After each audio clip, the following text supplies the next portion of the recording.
Let's go ahead and turn to Acts chapter 25. That'll be our passage today, the first 22 verses or so. You've probably heard me say before that my mom was raised in Florida. She was born and raised in Hialeah, Florida, which is a suburb of Miami. My dad was in the military down there after he didn't graduate from high school until after he got out of the military, but he had served down at the Homestead Air Force Base, which is south of Hialeah. And he would come up to the high school dances. That's where he actually met my mom. So we, as we grew up, we would make trips down to Florida, and I don't remember the frequency. I think we asked Mom, and it was every couple or every few years or so we would take 2 or 3 weeks of vacation. We would take 3 or 4 days to drive down. Back then, there wasn't an interstate all the way down, and so you would take usually 3 days to drive down, stay in hotels overnight and stuff, and spend about a week or two down there, and then spend another week or another 3 or 4 days driving back. And I remember one particular Christmas we were down there.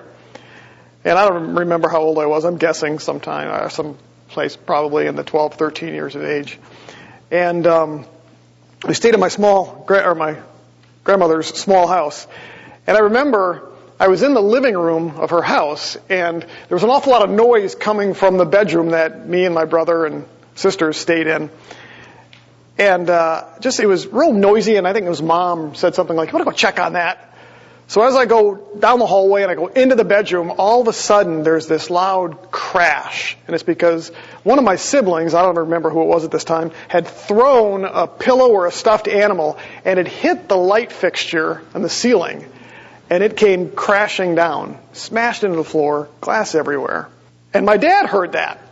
So Dad came down now into the bedroom, and he was obviously upset. Wasn't happy, one, because of all the noise and how rambunctious we were being, but now with the damage to the ceiling. And so he made all of us, one of his punishments was that we would kneel against the wall.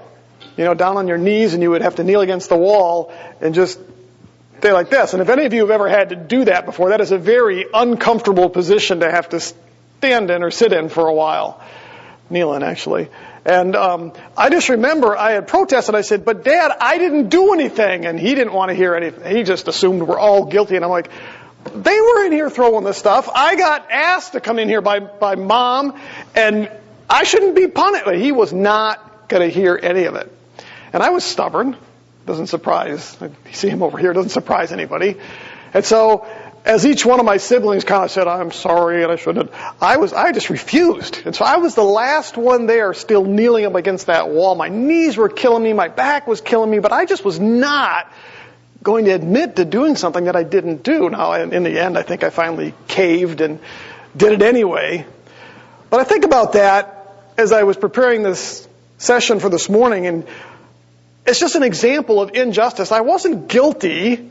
My dad didn't want to give me a fair trial or a fair hearing. "You're all guilty, you're all in the room." And it didn't matter how much I protested and the facts were on my side, I was going to have to face unjust punishment of kneeling against the wall. And it didn't help that I was just plain stubborn, and a lot of the discomfort probably could have been avoided had I just confessed anyway that I didn't do it. Just admit to it anyway, and then just Dad would have let us up and go away, but I didn't. We're going to look at this concept of injustice today as we look at the Apostle Paul.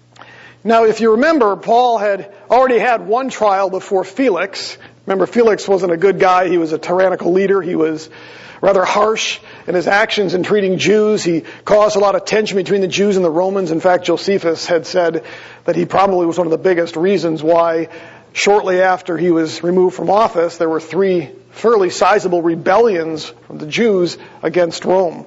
He was corrupt. We see that in Paul's case when he was tried last week, that he left Paul in prison for 2 years, or not prison so much, but confinement for 2 years, because he was hoping to get a bribe from Paul, or at least Paul's buddies, somebody willing to pay him off to have Paul released from jail. And so that was an unjust trial. We know that.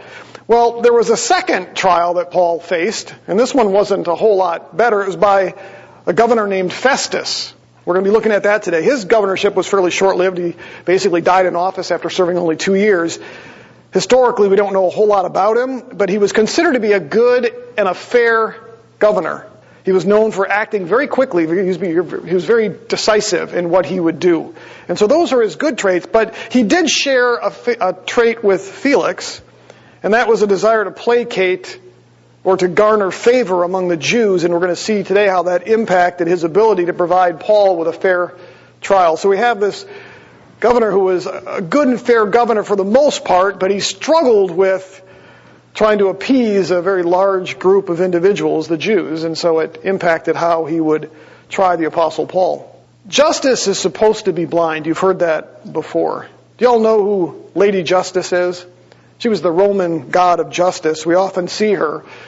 She has a blindfold on. She has scales in her hands. And the reason she has the blindfold on her eyes is because she's supposed to be blind. She's not supposed to see. She's supposed to rule based on facts and figures, not simply based on emotions or what she sees. And so we get from that this concept that justice is supposed to be blind, unbiased. There's a problem with that, though. Justice isn't always blind because there's two sides to the law. One side is what I'm just going to simply refer to as the legal side, and that's the black and the white, the rules, the regulations, the laws, the penalties. That's what's scripted. It's what's written down. Do this, and this is the penalty. It'd be great if we could apply the law that way. It'd be fair for everyone, right? Do this, get this. The problem is that there's another side to the law, and it's referred to as the social side. And what that is that's how the laws and the penalties are applied based on things like bias and prejudice, politics, social influences. And unfortunately, oftentimes that social side of the law is more powerful and more influential than the legal side. In other words, you've got the legal side of it that's supposed to make it black and white, cut and dried, the rules are there. You're a judge, you apply those rules. You're a police officer, you apply those rules, and you apply them equally, unbiased. But unfortunately, because of political influence or prejudice or bias, those laws, those rules don't get applied like they should be. That's the social side. Let me give you a couple of examples. The wealthy or the affluent getting preferential treatment because they can afford high-priced attorneys. Or, we think back about O.J. Simpson's trial, and you wonder how another individual, maybe you or I, might have fared in that particular circumstance if we couldn't hire a group of 6 attorneys and pay them millions of dollars to find out ways to use the system and maybe get us off or not get us off. I don't think we would probably argue that sometimes the law is a little bit unfair in how we treat those who maybe don't have the resources that others do. I think it's pretty obvious. Not in every case, but I think we'd all recognize that. Maybe when it comes to arrests or other things, that's pretty unfair. Dustin shared something recently about a good friend of his, homeless man. Pretty serious, unjust treatment, probably because of who he is and his social status and his color and everything else. We know that kind of stuff happens. How about another example? We watched a couple of summers ago our cities be burned down, riots, and we saw how the media portrayed that.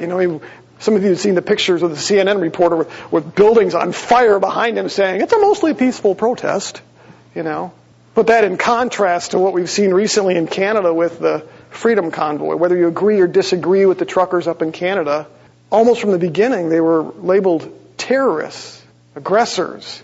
And yet, just a short time before that, their cities were on fire and they all sat back and just referred to them as peaceful protesters. Why was one group treated different than another? I've told you a couple of times in the last few weeks that Amy and I have been kind of watching the People's Convoy and the Freedom Convoy here travel from California out to Hagerstown. It's been interesting to watch because when they went through Illinois, the Illinois State Patrol put out a letter just a day or two before, a tweet that basically said, don't come to our state. There are laws here. You'll be arrested. And some truckers went back in history and found their tweets from when they escorted Black Lives Matter into their downtown and let them burn the cities. But yet they're warning truckers who, from all the way out in California up to Illinois, hadn't had a single traffic accident, a single violation of the law. Everywhere they went and stayed overnight was cleaner when they left than when they got there. And yet they were treated very differently. They've been staying at a place called Hagerstown, Maryland, a racetrack. And every day they go out and they drive a circle or two around Washington, D.C. And again, whether you agree or disagree with what they're doing, it's been extremely peaceful. Well, they've made their motives known. They've made their plans known every time they've done this. They notify all 3 of the state patrols, the states involved, and say, this is when we're going to leave. This is what exit we're going to take onto the outer belt. This is how long we're going to be there. This is the exit we're going to take off. And we are not going into downtown. We are not into D.C. That's not our plans. But every day as they've gone out, the police have blocked all of the exits so they can't even get off. The problem is, nobody can get off. And they've been blaming the truckers for the congestion. Now, a couple of truckers have at other times gone into the city and been very peaceful. They park where the food trucks are. The food trucks are allowed to be there, but the truckers are not. And their trucks get towed. Why are they treated differently than when Black Lives Matter almost burned D.C. to the ground? Now, I'm not trying to make a political statement. I'm simply saying that the law gets applied differently to different groups of people based on biases and other things. And so the law, justice is not always blind, and we know that. Unfortunately, the social side becomes the more powerful, more influential side, and we're going to see that today as we look at what happened with the Apostle Paul. Let's take a look at Acts chapter 25. Festus, this governor, travels to Jerusalem to meet with the chief priests and then their influential leaders. If you remember back in Acts chapter 24, verse 27, go ahead and look at that first. Paul was left in confinement when Felix was removed from office.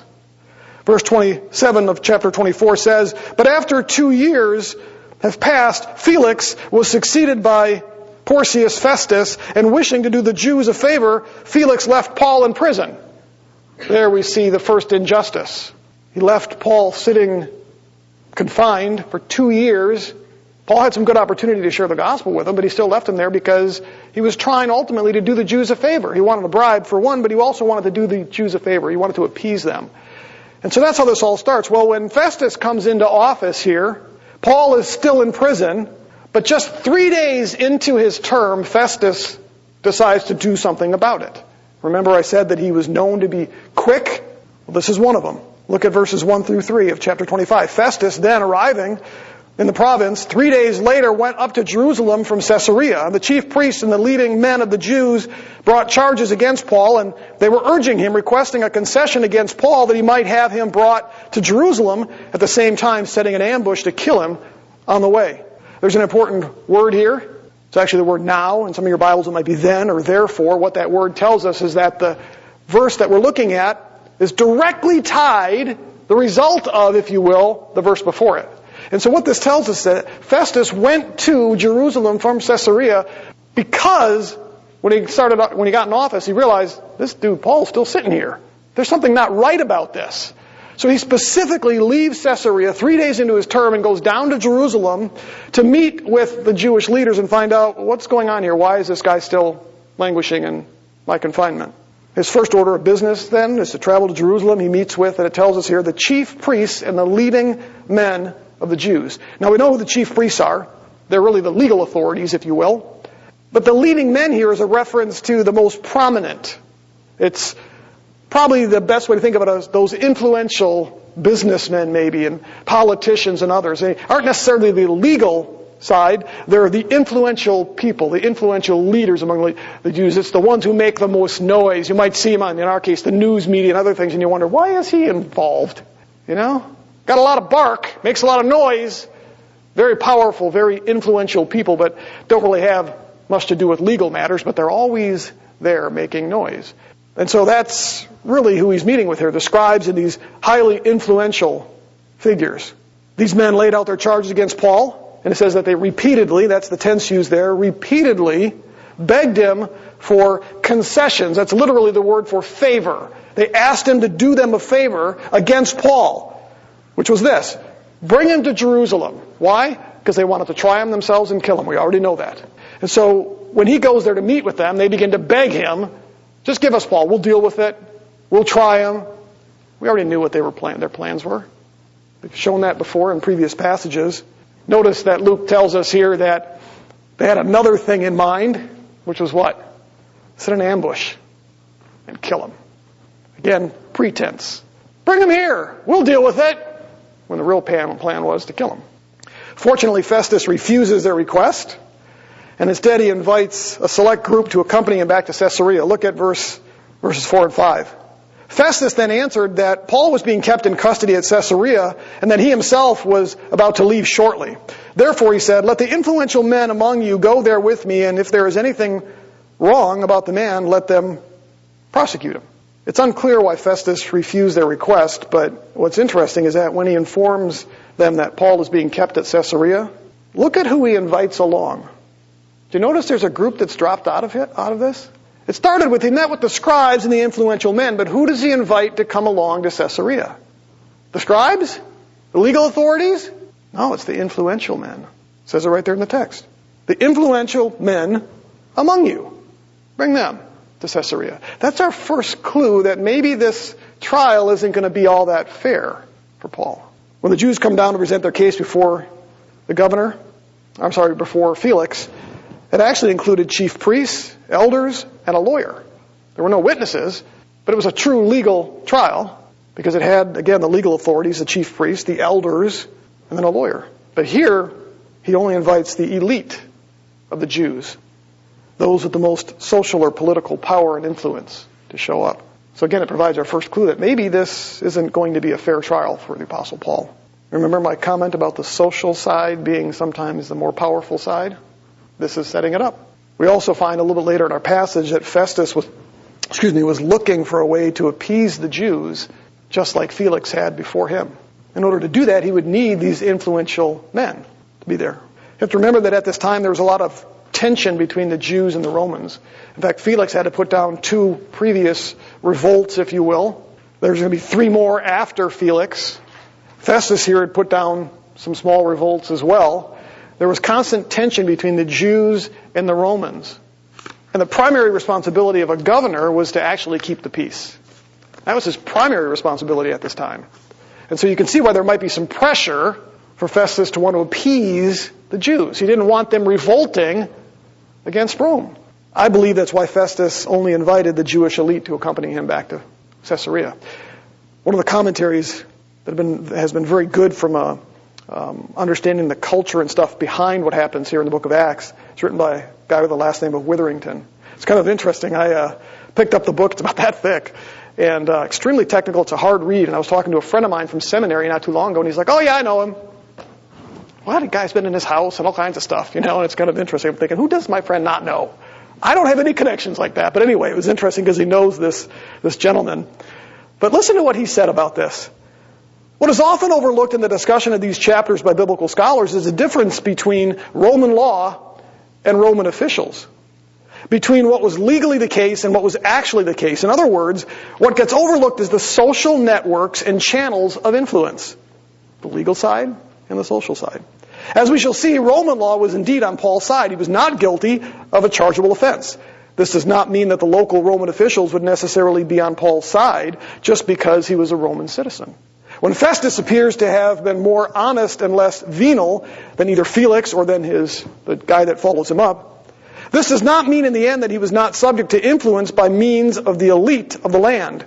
Even if at first he resisted such an influence when he first went and he rejected their request, the favor they wanted from him, he rejected that. So even though at first he resisted their influence, since throughout the empire, provincial governors depended on the support of the local elites to secure peace, order, justice. This inevitably made these governors subject to influence of the elites. The reciprocity conventions also made of this were inevitable. If the Jewish elites cooperated with the procurator, they would expect favors in return. In other words, the governors often had to rely on these social elites to keep their people in line. And so sometimes that meant bending the rules. Get them on your side, they do you a favor, they help prevent the Jews from rebelling, but then they expect a favor in return from you. And in some respects, that may have been, this is pure speculation, but it may have been that as they were talking to Festus in Jerusalem, it may have been, look, we'll take care of this problem for you. Just give them to us. And that would be something very attractive to Festus because he had to keep the peace. And you can imagine how, and we've seen this even ourselves, you don't give us what you want, we'll burn it down. Isn't it what they say? And so there was tremendous pressure. And we sort of see that beginning here with Festus. So even though he was a fair and good governor by many means, he was under tremendous pressure to keep the Jews happy. And we see that play out a little bit here as he invites them to come back to Caesarea. So what we find next is Paul's actual hearing, if you will, before Festus. We find that in verses 6 through 12. Let's read the first couple of verses, or 6 through 8. So they're back in Caesarea, and he had spent not more than 8 or 10 days among them. He went down to Caesarea, and on the next day he took his seat on the tribunal and ordered Paul to be brought. After Paul arrived, the Jews who had come down from Jerusalem stood around him, bringing many and serious charges against him, which they could not prove. While Paul said in his own defense, "I have committed no offense, either against the law of the Jews or against the temple or against Caesar." So these influential men come down and present their case before Festus. Now, Luke doesn't lay everything out for us. He's already given us a pretty good indication of what these charges were against him elsewhere. Just simply refers to it here as many and serious charges. We know based on Paul's response here that it had to do with two things. He's an enemy of Jerusalem, or enemy of Israel, and he's an enemy of Rome. That's really what they were trying to accuse Paul of. Both of them carried the death penalty, if you will. If he had been found to really be an enemy of the Jews and desecrating the temple, they would have dragged him out and killed him. They've tried to do that before. They've tried to ambush him twice. If he was found guilty of being an enemy of Rome, he'd be executed by Rome. That was the whole plan. So it was almost like they said, look, if we can get him on being an enemy of the Jews, we can kill him. If he's an enemy of Rome, Rome will kill him. Hey, we'll try to ambush him in the middle. Many opportunities to get rid of this individual named Paul. In fact, if you remember, when they had gone before Felix, they referred to him as a pest, a plague on Rome. So they attempted to make Paul both an enemy of Rome and an enemy of the people of Israel, both of them deserving death. However, their case had one fatal flaw. You remember what Paul says here? Look back at verses 7 and 8. Second half of that. They brought many serious charges against him, which he could not prove. Which they could not prove. Paul says, I have committed no offense, either against the law of the Jews or against the temple or against Caesar. He denied all of their charges. They weren't true. And this, we don't know how much was actually said. Luke does a lot of summary here, but this is an encapsulation of the charges against him and how Paul actually responded. So how might we expect a good and righteous-minded, fair judge to respond at this point? What should we expect of this Governor Festus, who's supposed to uphold the law, as he hears the evidence and realizes there's no truth to it? They haven't proven their case. Well, in spite of the lack of evidence and Paul maintaining his innocence, what does Festus do? Basically tries to send Paul back to Jerusalem. Why didn't he just do that in the first place? Well, look at verse 9. But Festus, there's that great word again, but Festus, wishing to do the Jews a favor, answered Paul and said, are you willing to go up to Jerusalem and stand trial before me on these charges? In other words, Paul, I've been thinking about this. What do you say? Are you willing to go back there, Paul? Didn't order him back. Tried to get Paul to sort of say, yeah, I'm willing to do that. Why? I'm not really sure, but, again, he's a good and, governor, he's trying to do the best here. He's trying to work things out. He's looking for a solution, doesn't want to push anybody, but he's really trying to find a way out of this situation that he's in. Right out of the gate, the Bible tells us that he was wishing to do the Jews a favor, trying to appease them. Why? Because it would keep the peace. It isn't really about Paul's innocence or guilt. He's looking down the road. Boy, if I let Paul go, this could really cause some trouble. So he's trying to find a solution. Maybe if Paul would just willingly go, Paul's response in verses 10 and 11 gets right to the point. I'm standing here before Caesar's tribunal, where I ought to be tried. I've done no wrong to the Jews, as you also know very well. I love that. Come on, Festus, you know. I've done nothing wrong to the Jews. Verse 11, if then I am a wrongdoer and have committed anything worthy of death, that's probably a reference to more Rome at this point, I do not refuse to die, but if I've done any of these things, or any of those things, if it's true, of which these men accuse me, no one can hand me over to them. I appeal to Caesar. Paul knows that he's really in the right place to be tried, because it was a sham when the Sanhedrin did their thing. He's standing before Rome. If he's being accused of being an enemy against Rome, then he ought to be tried in a Roman court. And he says, Festus, why would I go back there when I'm in the place I really should be, which is tried before Rome? So he rejects this attempt by Festus to appease the Jews by going back and calls out Festus, it should have been a stern rebuke. That's the way Festus should have seen it, because Paul had just said, you know I'm not guilty. Why would you send me back there? I'm right here being tried. Issue a decision here. Remember, Felix refused to do that. Felix said, yeah, I've heard all the evidence. We'll wait for the commander to come back. We'll talk to him again. He already had the letter from the commander saying, I don't think he's guilty. Felix knew he wasn't guilty. And now we've got Festus knowing he's not guilty, and Paul is still in prison. Or at least in captivity. Problem is, Festus didn't know what to do with Paul. He knew Paul was innocent of the crimes against Rome. He became convinced that the issue was really just this dispute on religious issues between Paul and the Jews. But rather than release him and run the risk of upsetting the Jewish elite, he succumbs to the political pressure and tries to find this way to appease the Jews by letting them have Paul, kind of let Paul make the decision. Part of that may have been motivated by the fact that if he had forced Paul to go, and it ended up causing some tension by others, then it kind of blows back on him as well. Like I said, he's trying to, I don't want to make the decision. You make the decision, Paul. You go back. So what does Paul do here? Well, he realizes he's not going to get a fair trial. That's pretty clear. Look at verses 10 through 12 again. But Paul says, I'm standing before Caesar's tribunal where I ought to be tried. If I've done no wrong to the Jew, or I have done no wrong to the Jews, as you very well know, if then I am a wrongdoer and have committed anything worthy of death, I do not refuse to die. But if none of those things is true, of which these men accuse me, no one can hand me over to them. I appeal to Caesar. Then when Festus had conferred with his council, he answered, you have appealed to Caesar you shall go. So what does Paul do here? Well, he knows he's not going to get a fair trial, so he appeals to Caesar. It's kind of interesting there. Roman citizens had the right to appeal directly to Caesar himself. And at this time it was Nero. We all know who Nero is. He used to set Christians on fire in his palace. At this point in history, Nero wasn't known for persecuting Christians. It's a few years later as you get towards AD 65. This is probably AD 61 or so. But that's who he becomes, certainly. So Paul is actually appealing to Nero at this point. And Roman citizens can do this. There was actually a name for it. It was called a provocatio. And they could do that even before decisions were given, even before trials had taken place. It was something afforded to Roman citizens. Probably the best way for us to think of this would be like if we had the ability to appeal directly to the Supreme Court and have it heard.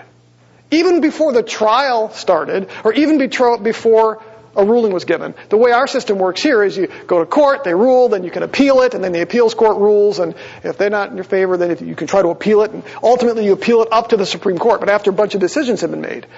The way this worked was you could simply say, I want to be tried before Caesar.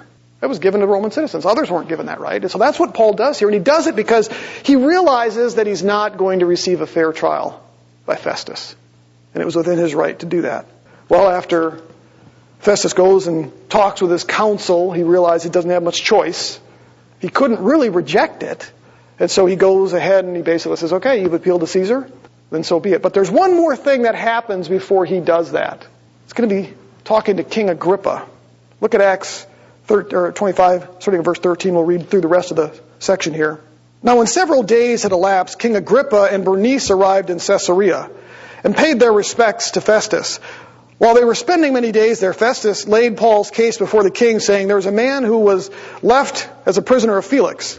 And when I was at Jerusalem, the chief priests and the elders of the Jews brought charges against him, asking for a sentence of condemnation against him. I answered them that it is not the custom of the Romans to hand over any man before the accused meets his accusers face to face and has an opportunity to make his defense against the charges. That's partly why he wanted Paul to make that decision, because Romans didn't typically just hand him over to their accusers. But if the prisoner said, yeah, I'll do it, well, he's off the hook, right? So we see that here.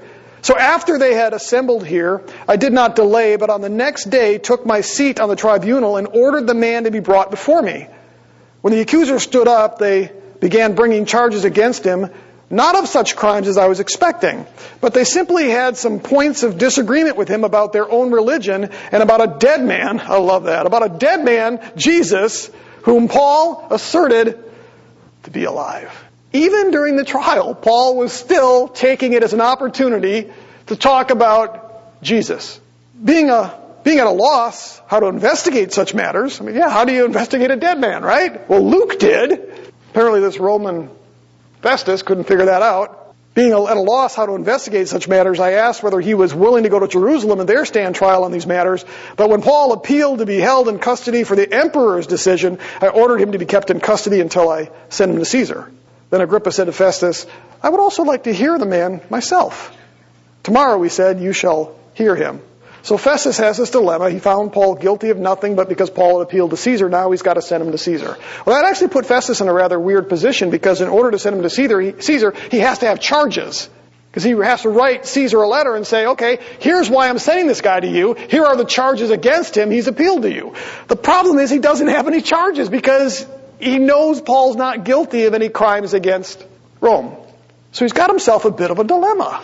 Paul wants to go to Rome. I have to send him to Rome, but now I'm going to look like an idiot because I got nothing to send him to Rome on.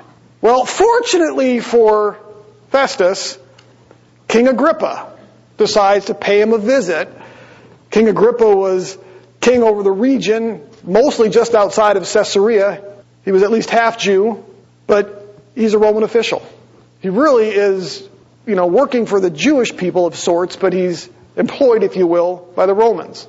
So he rules the area just outside of Caesarea, but he happens to come into Caesarea.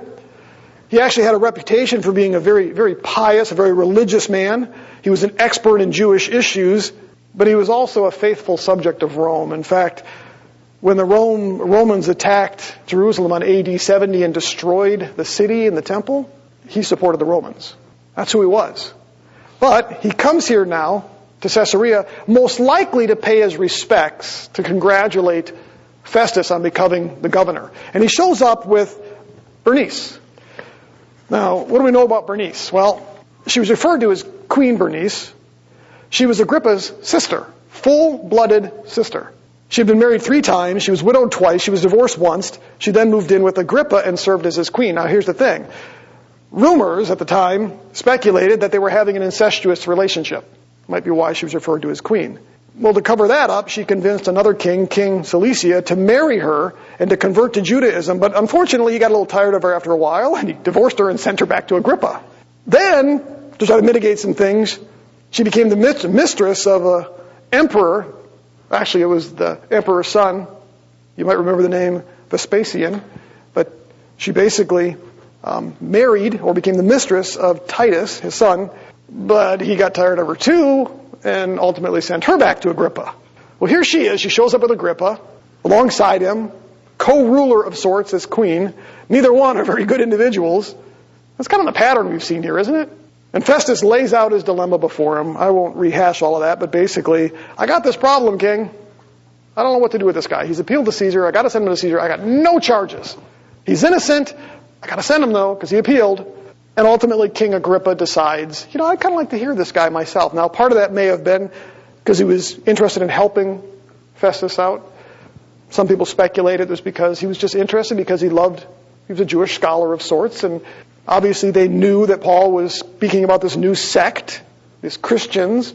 It may have been that he was interested in hearing some of that. And he certainly will, because as we get into Paul's defense, if you will, his testimony before Festus next week, we're going to see that Paul just lays it out there, and there is no way that Festus and Agrippa leave that time without fully hearing the gospel. So for whatever reason, he agrees and is willing to help Festus out. That's pretty much where our passage ends today. Next week we're going to get into King Agrippa's,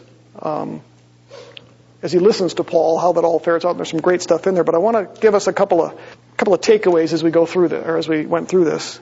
The first takeaway is this: justice is supposed to be blind. That's the way God intended it, but it's often not. We live in a fallen world. That's just the reality, folks. Justice is supposed to be blind. The Old Testament lays out in the law how Jews were supposed to relate to one another, and it was always in justice and truth, but it often isn't. There are biases, there are assumptions that are made, there's social and political pressures, there's influences, there's agendas, there's even outright corruption when it comes to the law. And it's introduced at every step of the process, right from the arrest sometimes, to the investigation, to the trial, and even sometimes into the decisions and the sentencing. I think we all know that. We look around and we wonder sometimes. Paul faced all of those. If you remember, The injustice has started when he first shows up at Jerusalem and he's facing these rumors that he hated his own people, that he was telling them to abandon Moses and the law, to when he goes to the temple to try to appease some of them and he goes into worship and he's arrested and dragged out and beaten almost to death before the Romans come. And what do the Romans do? They show up and instead of arresting the guilty ones that are beating him, they arrest Paul. Why? They just assumed he was the guilty one. Couldn't be the Jews. And then he gets to the point where even before the Sanhedrin, where they almost tear him apart, Paul is taken to the barracks where they strip him and they strap him up to the bar. They're ready to torture a false confession out of him. The only thing that saved his life there was admitting, I'm a Roman. It kind of changed things a little bit. But he faces these 2 assassination attempts, even when they're trying to bring him out to a trial. Every step of the process with Paul, he's faced this injustice. Why? Because the law and justice are not always blind. That's what we face. Not a great takeaway, is it? I wish I could give us better news. I wish I could tell you that as things progress here in the United States and as Christians are accused of more and more wrongdoing, that we can rely on our justice system and say, we're going to be okay because justice is blind and we're going to have the same rights as the non-Christians. I wish I could tell you that if you have a business that you try to run on Christian principles, that if you are attacked or accused of violating certain laws, that you'd be able to just simply go to court and win. Anybody believe that? Sometimes, sometimes not. Highly unjust. We have Christians in this nation who've been bankrupted because of it. They never received justice because in their case it wasn't blind. So I wish I had better news in that regard. The second takeaway is this. In spite of that fact, the Lord commands us to submit ourselves and to honor those in authority above us. Well, that's counterintuitive, isn't it? It really is. It's counterintuitive. But it follows the model of Christ, does it not? We will never face the kind of injustice that Christ did. Never. And yet, what was his example?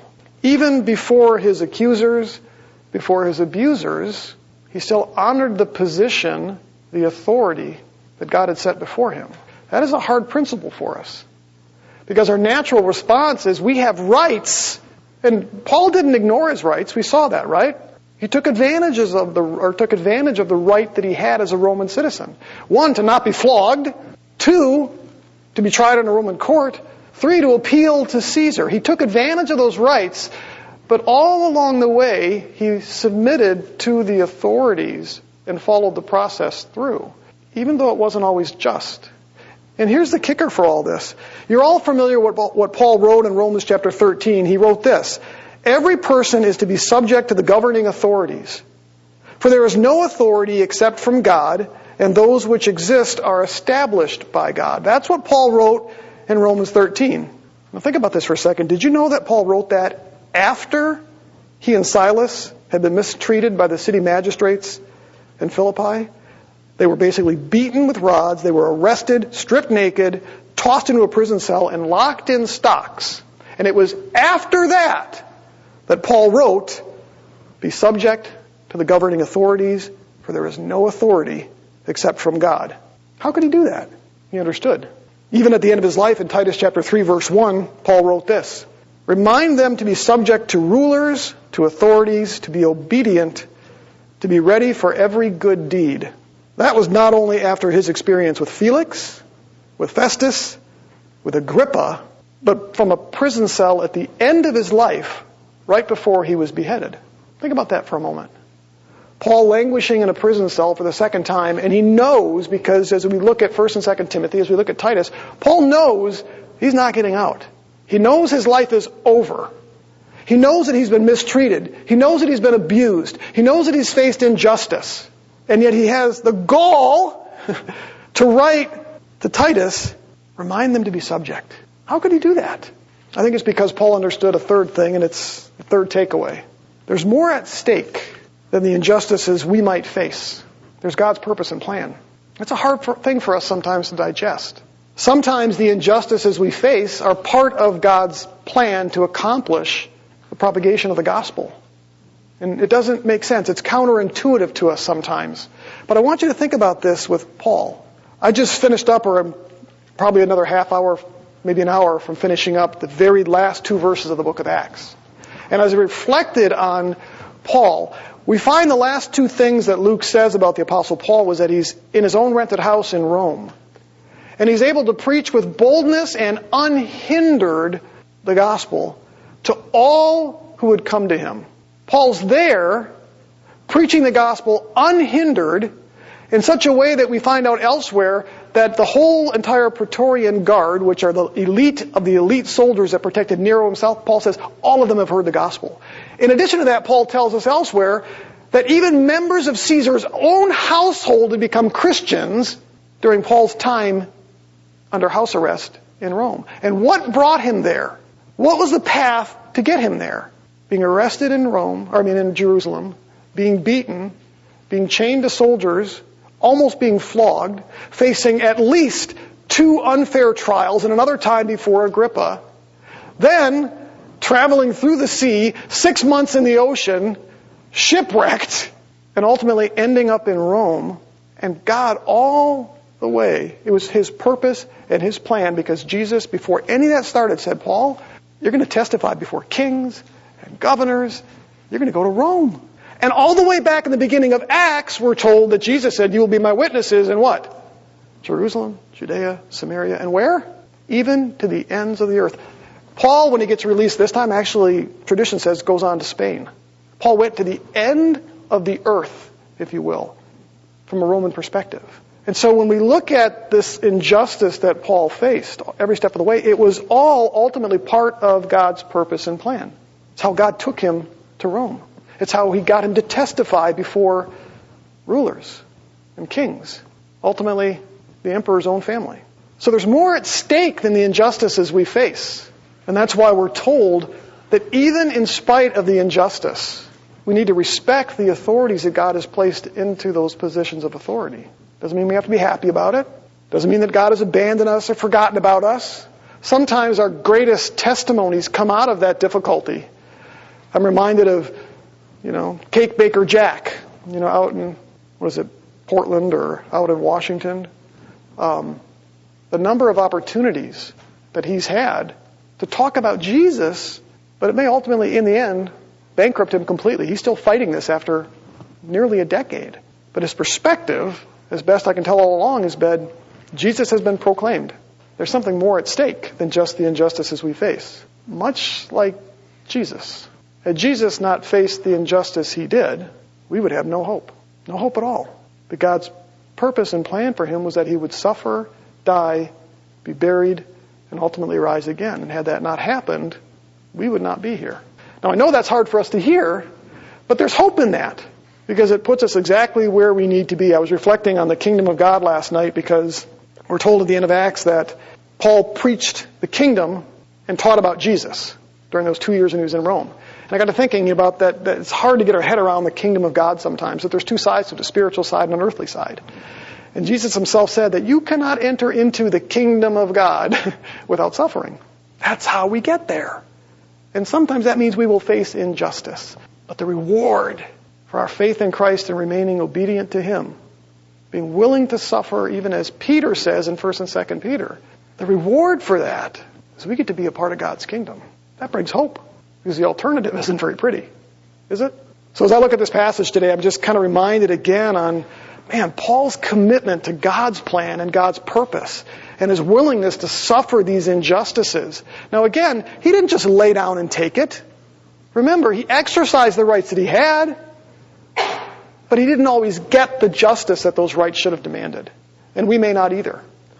But we need to hold the line, we need to continue to move forward, remain bold just as Paul did, and recognize that even in the face of injustice, God's purpose and plan will unfold exactly as he promised us it would.